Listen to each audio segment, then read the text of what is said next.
welcome back to my corner of the internet. My name is Lowry, this is my channel, Lowry Crafts. We talk about all things knitting over here, and today, instead of a knitting episode, I thought I would talk to you about my beginner knits.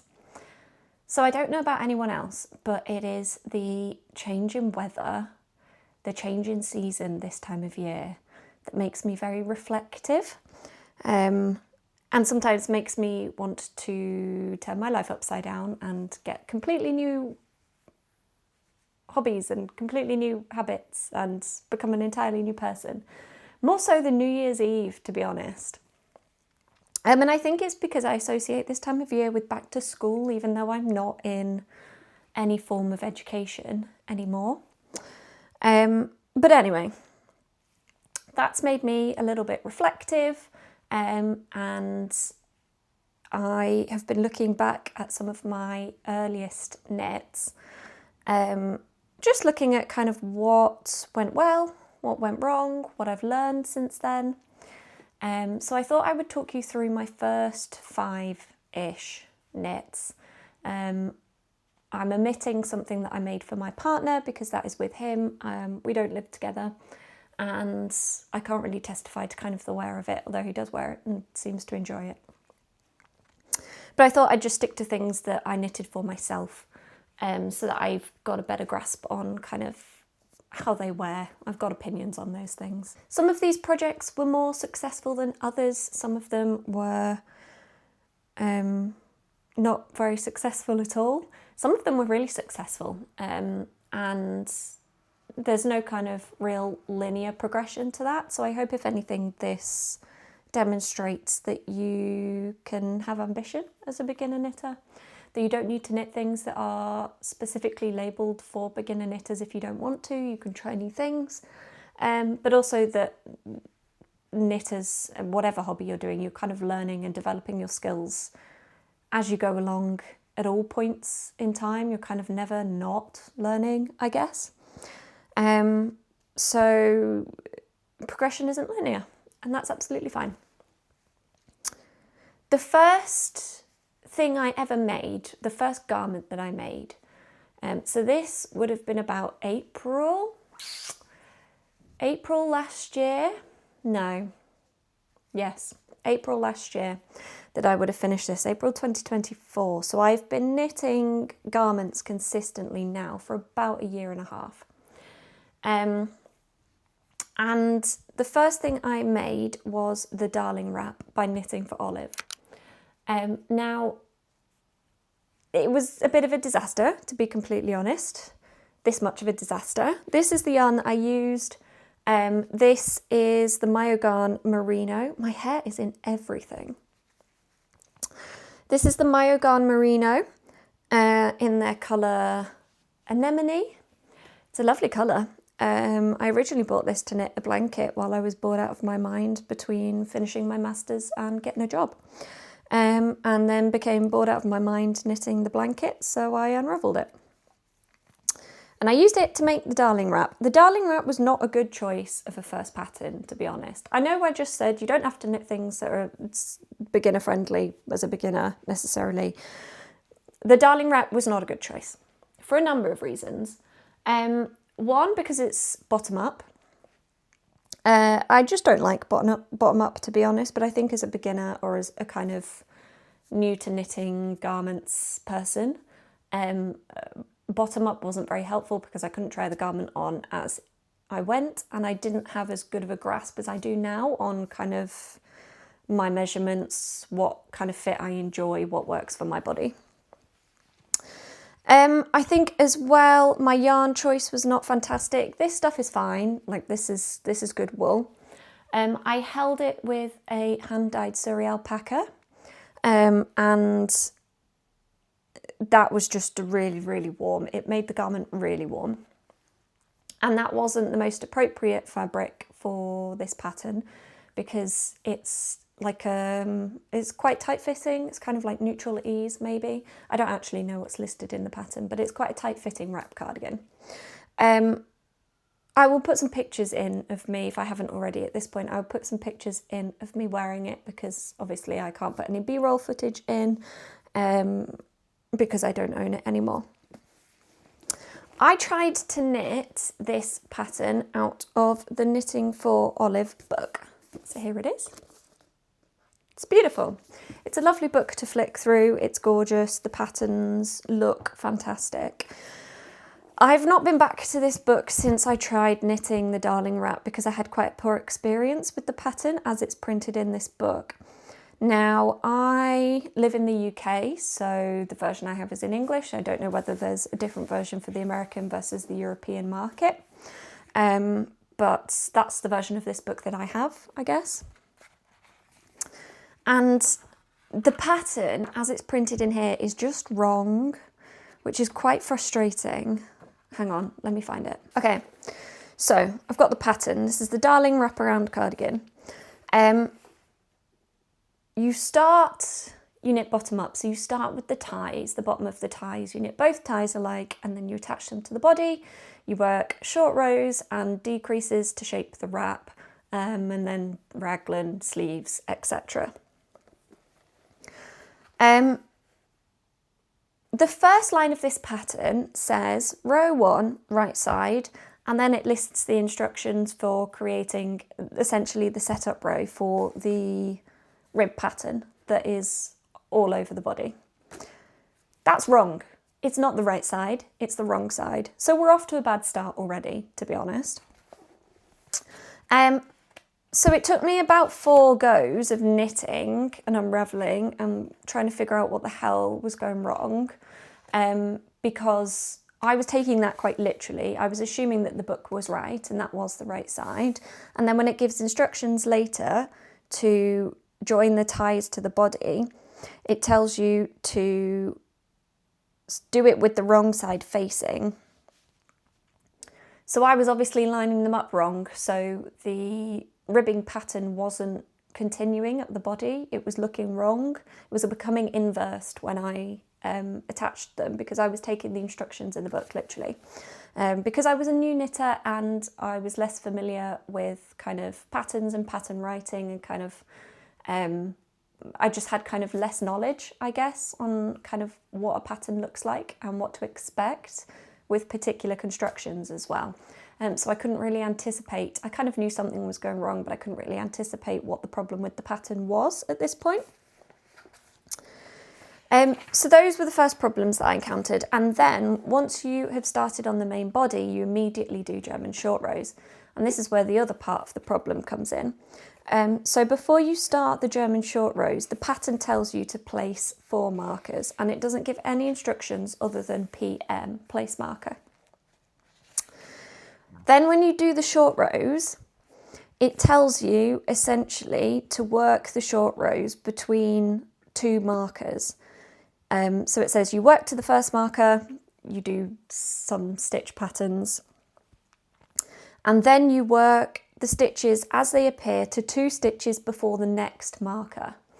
Again, I was taking that literally, so I assumed the next marker was literally the next marker that I would come across. It's not.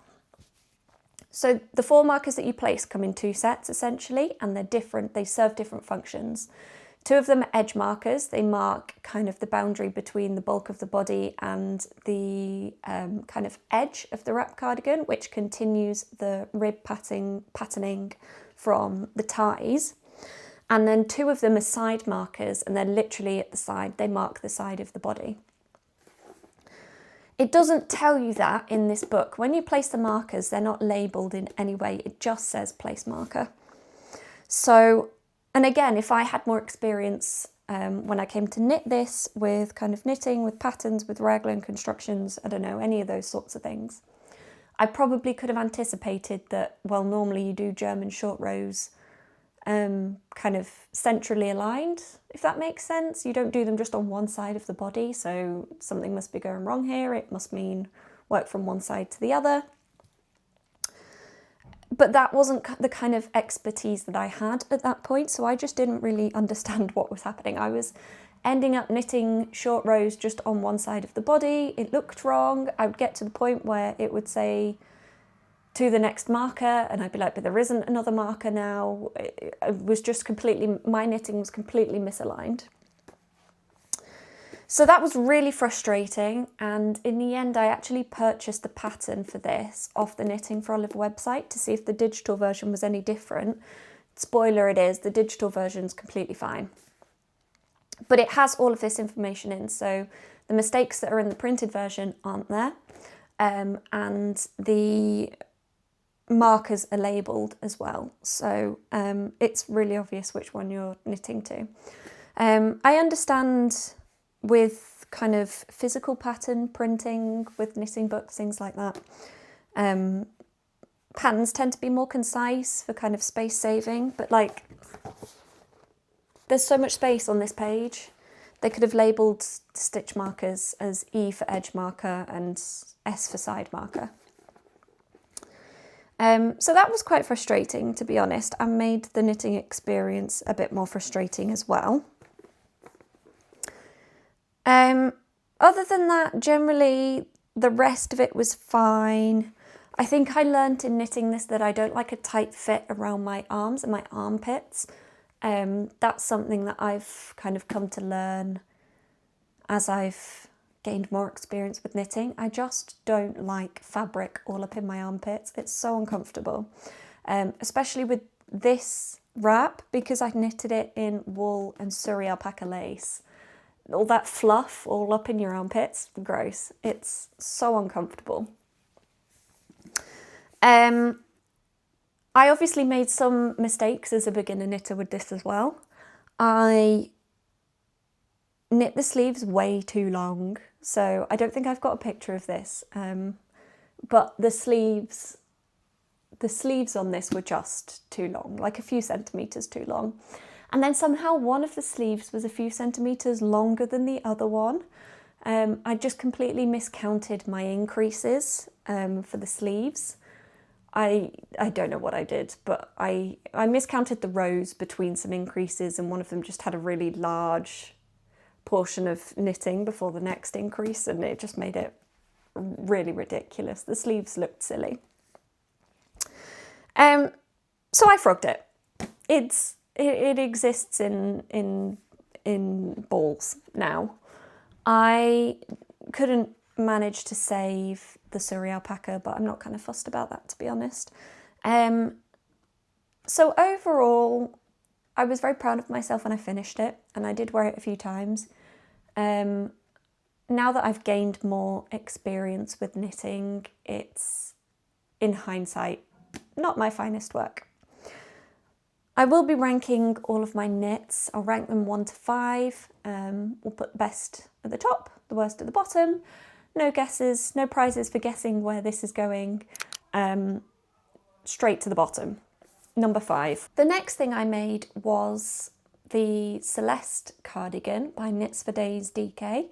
And I'm actually wearing that right now, so I will put some B-roll footage in to kind of show you what it looks like. But this actually, from one end of the scale to the other, spoilers, this went fantastically well. It's a contiguous shoulder construction. The cardigan has got these sort of lovely slight bell-shaped sleeves. I don't think there's any, is there decreases? Let me have a look. No, so it's just knitted straight, and that's what creates this kind of bell shape. It's got these gorgeous ties on the front. I did make some mistakes with this one as well. These ties, this I-cord tie, they're supposed to continue to the front of the neckline so that you kind of tie it across like this. I misunderstood the instructions, finished them way too early.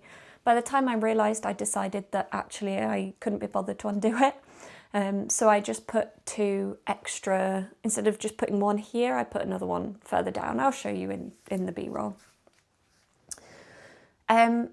I knitted this in Sandes Garn Double Sunday in a PetiteKnit colourway that I believe was called Banana, and I believe is no longer available. This was a surprising colour choice for me and has since become a kind of favourite colour choice. this item works fantastically well in my wardrobe with so many different things. I surprised myself with how much I love the colour. I know I've said this on the podcast before, but it's just a really fantastic garment. I learned some new techniques. I learned to do a double folded sewn hem. I learned to knit I-cords. It was just a really enjoyable experience, and I wear it so much now. It's honestly possibly my most worn knit, and it's the second thing that I knitted, so there you go. The only thing I would say that went a little bit wonky with this, aside from kind of this mistake, but I feel like I styled this out fine. The thing that went a little bit wonky is I tried spit splicing for the first time when I was knitting this garment, and I think I've spoken about this on this channel before, and actually a couple of people left some really useful comments pointing me towards a video on spit splicing, which is incredibly helpful because now I know where I was going wrong. But I was not like removing any of the plies from the yarn. I was just spit splicing the whole thing together, which made it this really chunky, felted, quite gross strand that I was then knitting into the fabric, which was creating these really chunky, bulky, ugly looking stitches. I think I did take a picture before I fixed it, so I'll put that in. But since then, I have gone back with my newly found sweater surgery skills and fixed it. So I just chopped out the felted yarn, and then I just kind of worked a new strand of yarn in, darned it back together, and it looks pretty seamless now, if I do say so myself. So I'm really, really pleased that I went back and did that, because now it makes this cardigan just even more wearable for me. So, the KnitsForDays Celeste cardigan can go straight to the top, to number 1.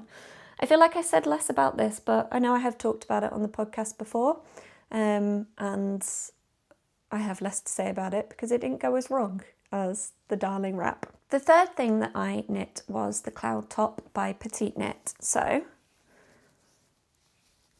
this is my cloud top. There she is. Have I got a stain on it? I've literally just washed this.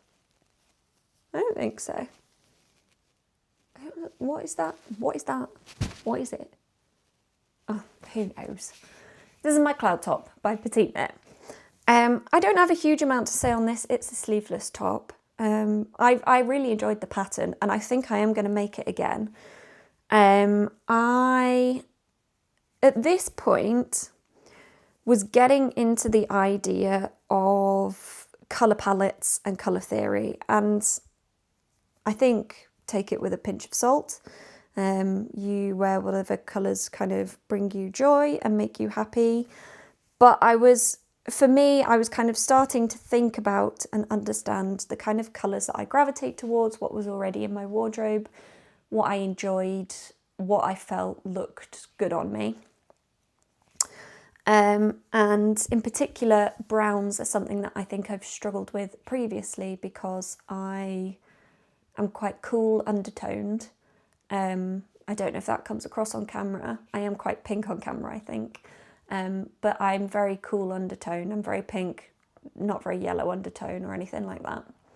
And so that sometimes makes brown a little difficult because I find, particularly when I'm shopping in kind of high street clothes stores, a lot of the brown clothing that is popular, particularly around this time of year actually, is quite warm toned. And it just makes me look jaundiced, if I'm completely honest. But I was kind of discovering taupes and greige and, you know, those sort of cool leaning, softer browns. And I saw this yarn in a yarn store in Madrid when I was on holiday. And to be honest, I don't know what it was called. The yarn is called the Knitted Closet at the very least, and it's their own yarn, I think. However, I don't know if the store was called the Knitted Closet. That's as much information as I think I can get. I did look on Google, but it seems to have a couple of different names. I don't know whether they rebranded or what. Anyway, The yarn is 50% cotton and 50% merino, which is my preferred cotton merino blend, a 50-50 rather than a 70-30. I generally wear this quite a lot. I do like the pattern. It's a very simple, basic pattern, but I enjoy the thoughtfulness of the construction. I enjoy the rolled edges. I enjoy the sort of the seam created. I'll see if I can show you there. The seam created by the rows of pearl stitches, or reverse stockinette stitches, I guess. I would say with this one, I kind of got my measurements right as well. So I did gauge swatch for this. And I don't think I met gauge, but I think I just ignored that and knitted anyway. So I think this is potentially a little bit bigger than what's recommended in the pattern. I think the ease in the pattern is just a few centimetres. This was just a happy accident. This is the first thing that I think I properly gauge swatched for, and then actually made adjustments to needle size, etc., to make sure that I was on gauge, essentially. So I think the fit of this for me is pretty good. However, my preferred way of joining a new ball of yarn is to pick up the new strand, hold it with the old strand for a couple of stitches, and then to drop the old strand and just continue with the new. And then I weave in both ends afterwards. I like weaving in ends. There you go. Now I've learnt my lesson, and I always do it in a discreet place, just in case it kind of does sit a bit funny. However, with this top, I did it slap bang in the middle at the top of the collar, like right here. I'll put some B-roll footage in so you can see. It's obvious to me. It would probably be obvious to another knitter. I still wear it anyway, but that's kind of the one frustration that I still have with this top, is that kind of join in the yarn that I did. So because of that, and because other things that I will talk about in a minute were more successful, this is going to go into third place. It's not a disaster. I still wear it, which is good. But that kind of mistake on the front, that join on the front, is just too visible, I think. Okay, the next thing that I made is... God, where do I start with this one? This is the Step-by-Step Cardigan by Florence Miller, or Handmade by Florence online. I have nothing but good things to say about this pattern. It's a really basic kind of raglan construction V-neck cardigan. It's a free pattern. It comes with written and video instructions. It has thoughtful details like a double knit button band. It taught me how to knit buttonholes without breaking the yarn. However, the yarn that I chose is just not right for me, which is really, really sad, because I really enjoyed knitting this. It's a fantastic pattern. I will knit this pattern again.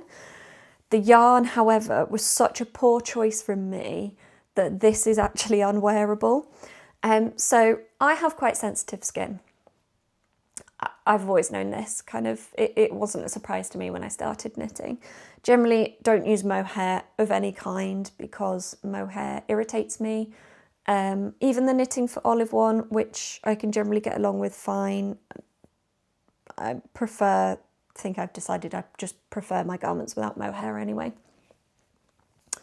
This is Rauma Garn Fivel in the colour Sand, I believe. And there's a couple of things wrong with this yarn. The first one, and the most important one, is that it's 100% Norwegian wool and it's rustic. If you have sensitive skin, this is not going to be the yarn for you. Now, I allowed myself to be influenced by other knitters on the internet who had used this yarn and were talking about the fact that it was kind of less rustic than they expected, that it became significantly less rustic when they washed it, etc., etc. And I thought, I'll try it. It might be less rustic than other 100% Norwegian wools. It is still rustic. If you have sensitive skin, this is not going to be the yarn for you. And unfortunately, I allowed myself to be influenced in a way that just didn't work out for me, because I now can't wear this at all, ever. The other thing that I think I got wrong with this yarn was the colour choice. So everything that I just said about the cloud top, talking about browns that are kind of the wrong colour for me, that's this. Admittedly, I bought this yarn online, and I don't think I was expecting it to be quite this colour, but I will pick up the cloud top just to show you what I mean.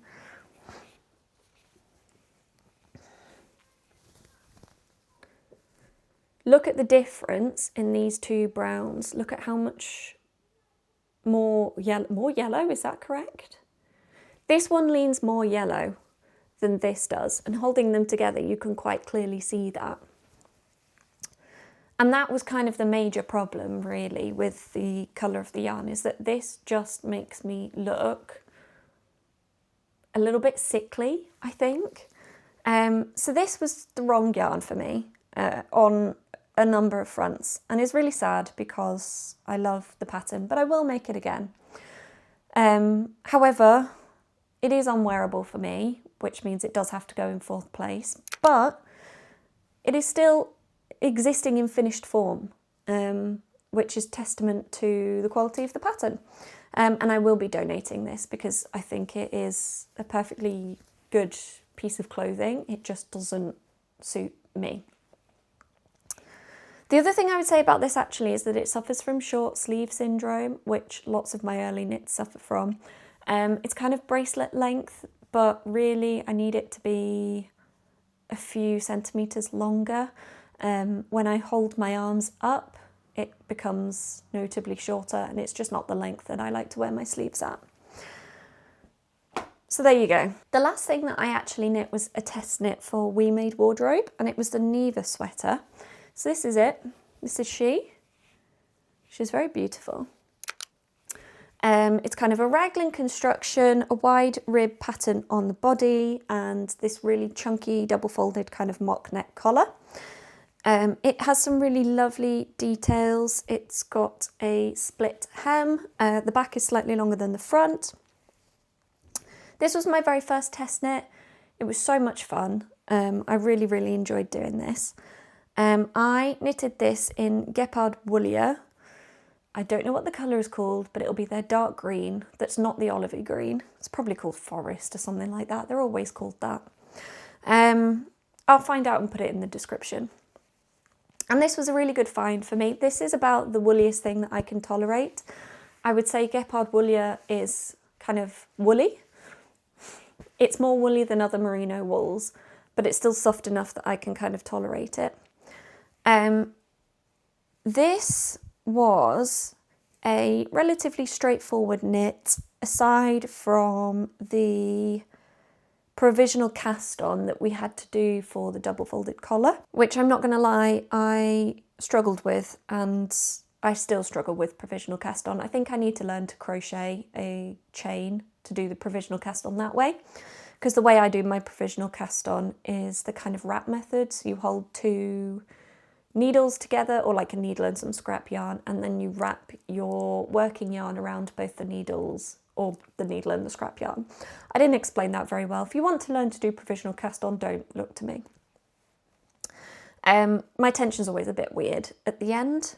If anyone does have any tips for that actually though, please do let me know.